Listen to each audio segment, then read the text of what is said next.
रसराज जी महाराज, क्या ऐसे सारे बाबाओं का रिकॉर्ड रखा जा सकता है? आपको लगता है ऐसी कोई व्यवस्था बननी चाहिए? कौन सही है कौन गलत है इसकी परख करने के लिए? एक मिनट रसराज जी से। मैं ये कहना चाहूंगा कि हमारे सनातन धर्म में प्रारंभ से ही राम, कृष्ण, महादेव, दुर्गा, भगवान के बारे में हमारे माता पिता अपने बच्चों को समझाते आए। रामचरितमानस, भगवत गीता, भागवत कथा हमारे वेदों के बारे में बताते आए। लोग पंडालों में जाते हैं या कहीं धार्मिक आयोजनों में जाते हैं तो अपने राम, कृष्ण, भगवान की कथाओं को सुनने के लिए। वहाँ जो कथाकार बैठे हैं, जब वो भगवान की कथा की आड़ लेकर के अपने आप को वहाँ पर आगे करना चाहते हैं, अपने चमत्कारों को आगे करना चाहते हैं, तो हमारे धर्म के लोग कुछ दुखी होते हैं, कुछ आर्थिक संकट होते हैं, कुछ और संकट होते हैं, उनके चक्करों में सोचते हैं कि बाबा जी बड़ा उपाय बता रहे हैं, बड़ा चमत्कार बता रहे हैं, तो वहाँ विषय भटक जाता है। ज्योतिष भी भगवान के नेत्र हैं सर, उसको भी नकारा न जाए। भगवान श्री नारायण के नेत्र, भगवान श्री कृष्ण के सूर्य और चंद्र हैं। ज्योतिष भी भगवान का ही अंग है, हमारे सनातन धर्म का अंग है, लेकिन वहाँ भी पाखंड नहीं है।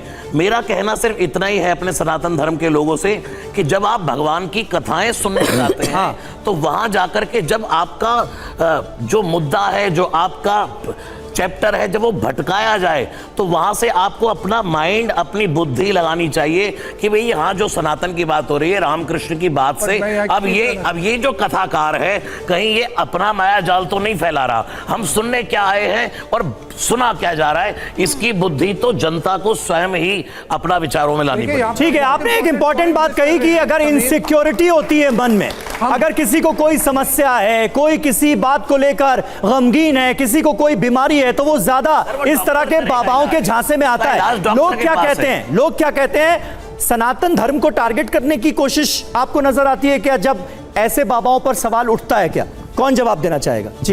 जी सर, हमेशा यही होता है कि जो गरीब तबके के लोग होते हैं उनको बोला जाता है तुम हम ऐसा चढ़ाओ ऐसा चढ़ाओ। एक भक्त की कृपा से बाबा करोड़ों की संपत्ति के मालिक बन जाते हैं, लेकिन एक भक्त बाबा की कृपा से एक साइकिल तक नहीं खरीद पाते हैं। ये आज का बहुत बड़ा फैक्ट है। एक भक्त सोचता है अगर हम दान करेंगे, बाबा को ये चढ़ाएंगे तो शायद हमारी बहुत से लोग होते हैं, बहुत सी माताएं होती है कि मेरे बेटे की सरकारी नौकरी नहीं लग रही है, तो कहता है आप इतना दान करो, अब इतनी जमीन दान करो, आपके जो पूर्वज हैं उनको भी मुक्ति मिलेगी।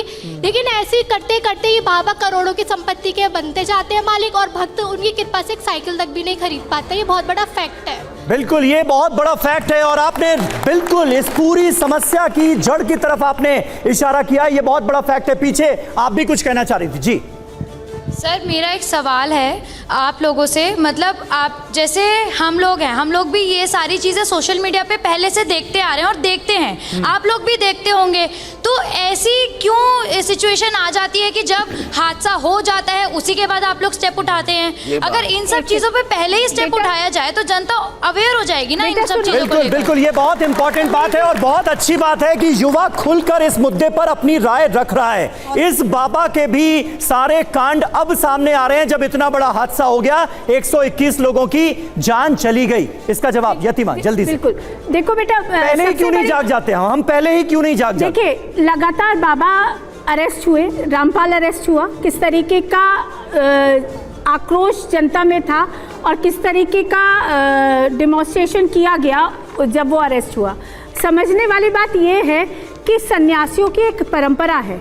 आप लोग अपने ग्रंथों से एक स्ट्रैटेजिकली 70 सालों में दूर कर दिए गए, क्योंकि सनातन की कोई भी शिक्षा हमारी शिक्षा प्रणाली में दर्ज नहीं की गई और हमारे बच्चों को इस तरीके की एक शिक्षा प्रणाली में डाल दिया गया कि उसके पास समय नहीं है आज ये जानने का कि राम जी का चरित्र क्या था, योगेश्वर श्री कृष्ण का चरित्र क्या था। एक सेकंड रुक जाइए, उस बच्ची का जो प्रश्न है ये भी पूछिए, बच्चा क्या क्या पढ़े? अरे भाई, और ये समस्या सिर्फ सनातन धर्म की थोड़ी समस्या है।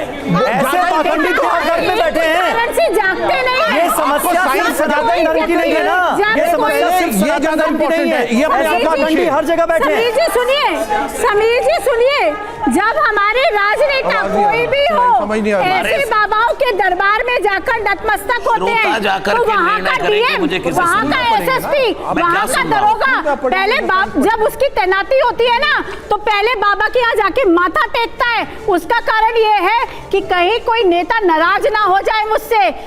आज जो घटनाक्रम हुआ वहाँ डीएम भी थे, एसएसपी भी थे, दरोगा भी थे, और मेडिकल कॉलेज की जो व्यवस्थाएं थी वो कितनी सुचारू थी। 2.5 घंटे में डॉक्टर अवेलेबल हुआ।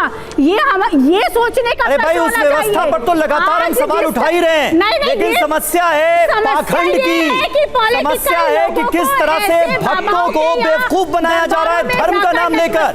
ये समस्या है, इसको कैसे इग्नोर कर दिया जाए, इसको कैसे इग्नोर कर दिया जाए। आगे बढ़ते हैं, थोड़ा सा आगे बढ़ते हैं। पर्चा लिखकर लोगों का भविष्य बताने वाले मध्य प्रदेश के कुटी सरकार का भी TV9 भारतवर्ष ने टेस्ट लिया, जिसमें वो फेल हुए।